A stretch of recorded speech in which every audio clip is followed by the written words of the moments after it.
Fala pessoal, antes mesmo de começar esse vídeo, se essa palavra falou ao seu coração, não se esqueça de compartilhar ela com seus amigos, com alguém que você acha que necessita dessa palavra. E fique com o vídeo.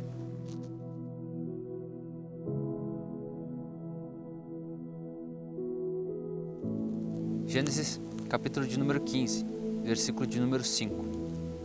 Então o levou fora e disse: Olha agora para os céus e conta as estrelas, se as podes contar. E disse-lhe: assim será a tua semente. Sabe, enquanto eu estava lendo essa passagem, enquanto eu estava meditando nela, me tentei imaginar diferente essa situação, como aconteceu na história.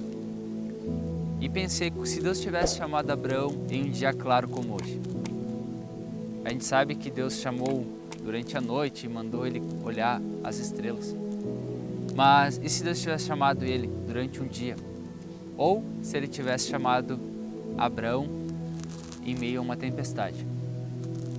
Esse tempo atrás eu estava conversando com meu amigo e como minha casa ali é de madeira e às vezes dá para ouvir ali e tudo mais, às vezes até vou lá para fora de casa ali para fazer uma oração, até para ter uma intimidade ali com Deus, como até em Mateus 6 fala, que para a gente entrar nos quartos e fechar a porta, isso seria um lugar de intimidade a sós. Enquanto isso eu estava falando com meu amigo e ali pelo WhatsApp, em ligação, e aí conversava com ele e eu olhei para o céu e falei para ele: nossa, como tem poucas estrelas no céu hoje. E naquele momento eu nem me dei conta daquilo que eu falei, mas no outro dia eu pensei: como assim tem poucas estrelas no céu? Isso porque naquele dia estava meio nublado, tinha algumas nuvens no céu e por isso eu não conseguia ver tantas estrelas, porque normalmente a gente olha para o céu, se o tempo está claro, não tem nuvens, todas as estrelas estão ali, ainda mais quando se mora um pouco mais longe da cidade, mais no interior, você consegue enxergar melhor por causa que tem menos luz. Assim como uma cidade bem edificada, ela tem muitas luzes, assim como o próprio Evangelho comenta que não pode se esconder uma cidade edificada sobre um monte, porque a luz dela é muito maior do que fosse no interior. E eu comentava com ele: tem poucas estrelas no céu. E ao mesmo tempo eu pensava de Abraão. Se Deus tivesse chamado ele e ele tivesse olhado para o céu e tivesse um monte de nuvens, e ele não iria conseguir enxergar as estrelas. Sabe, as estrelas eram a representação da promessa de Deus para Abraão, que seria a sua descendência. O próprio Abraão, ele comenta: como posso ter descendentes, como posso dar semente, né? Como ele comenta, se o único herdeiro da minha casa é o Damasceno Eliezer. Era uma pessoa que nem da família praticamente era, mas era uma pessoa que estava ali que seria o futuro herdeiro do Abraão. Mas a gente sabe que o herdeiro verdadeiramente foi Isaac, foi o filho da promessa. Mas eu pensava, se o Abraão tivesse olhado para aquilo que Deus tivesse falado ou escutado e olhasse para o céu e visse durante o dia ou algo assim. Porque durante o dia, se a gente olhar para o céu, mesmo que não tenha nuvens, a gente vai enxergar somente o azul do céu.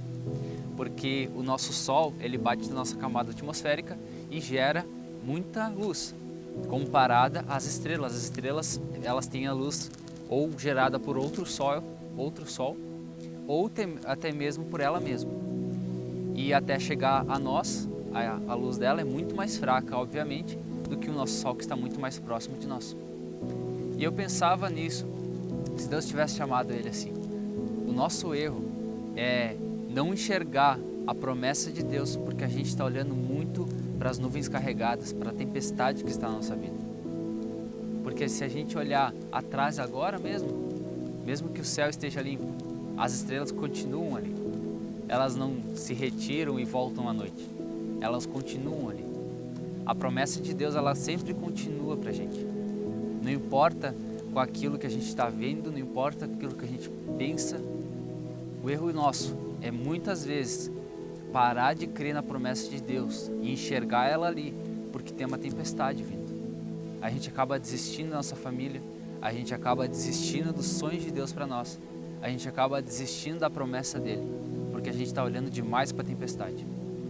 Me lembro quando Jesus estava ali no barco e os os discípulos ficaram totalmente apavorados por causa da tempestade.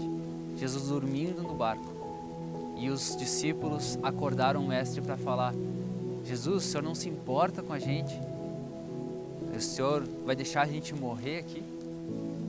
Sendo que ele acordou e somente repreendeu aquela tempestade. Eu vejo Jesus, ele não olhando mais para a tempestade, mas ele olhando sempre para a promessa. E tantas outras passagens que Jesus diz para eles atravessar para o outro lado da margem do rio. E os discípulos acabam entrando em uma tempestade também. E depois Jesus aparece andando sobre as águas, outra passagem. E ele acalma, até o próprio Pedro vive uma experiência extraordinária, que é andar sobre cima das águas, junto com Jesus. Logo após ele acaba afundando também, mas Jesus pega o ajuda. Mas Jesus, ele sempre olhava com essa perspectiva, olhando para a promessa, aquilo que ele sabia que ele tinha que cumprir. Sabe, não importa qual seja a tempestade, a promessa de Deus sempre vai estar atrás daquilo.